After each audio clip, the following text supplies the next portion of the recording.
I think it's hard to predict. Strange, really, isn't it? Depends how you definitely define that word.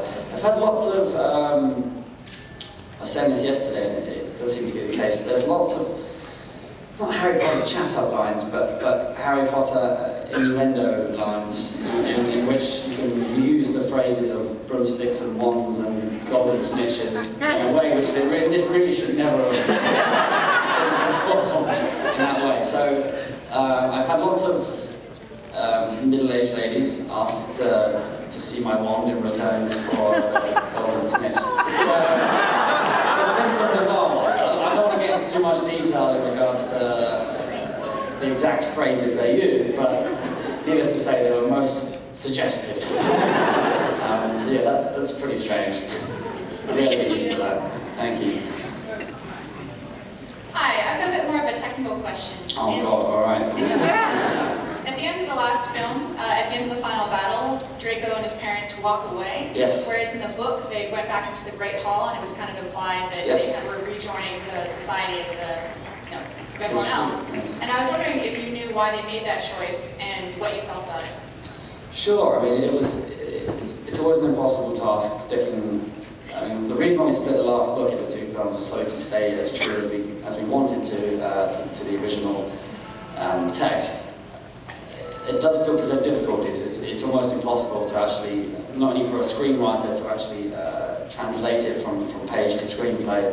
It's also very hard for a director as well, because books work in a very different way, for sure. You kind of choose how much time you want to spend on any given section, and you can kind of speed up bits that your mind is less interested in and focus very much on the bits that you love, whereas film is displayed for you. They tell you what you should be thinking and so forth.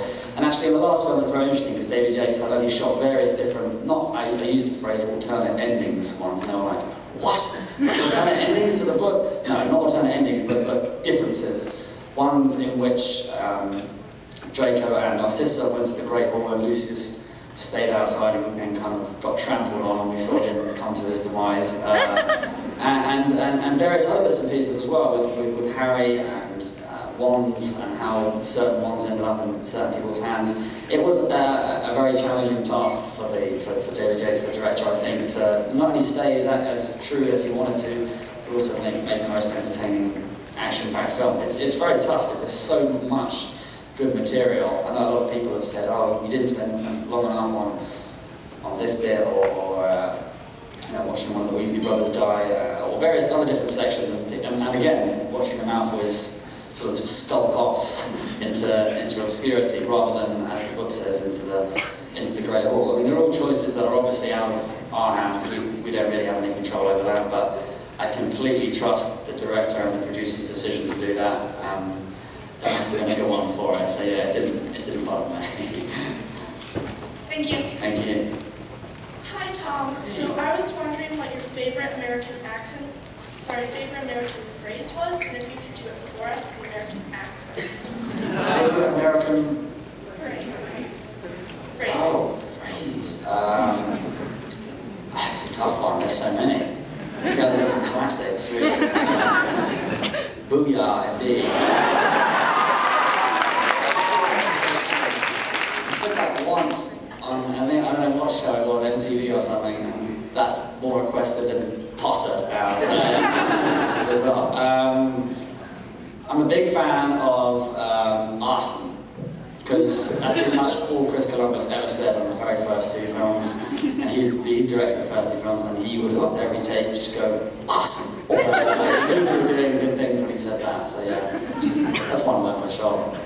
Okay, thank you. Thank you, lovely. Hi, Tom. Hey, how's it going? Good, how are you? Very well, thank you. Alright, I read in an interview that you ad-libbed the line in the second movie, I didn't know you could read. And I was wondering if you had any other improv lines from you or the other actors in the film that you thought were particularly memorable?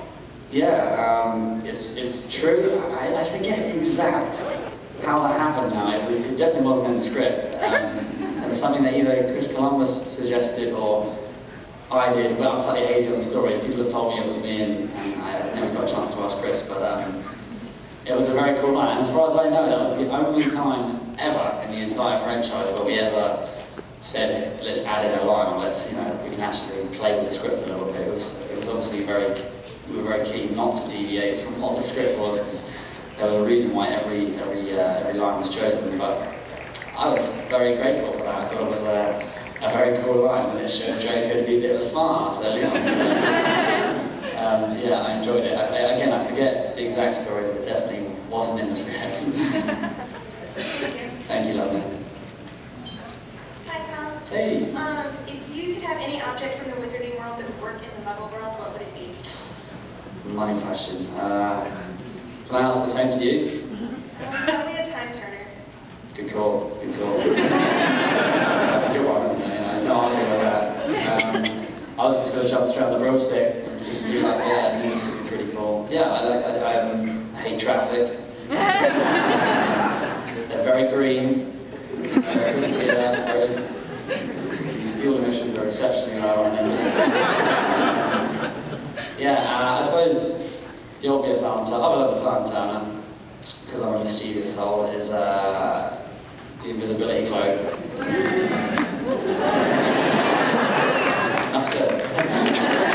Yeah, that would be pretty cool. I dare not share what I would get up to. Don't tell me much though.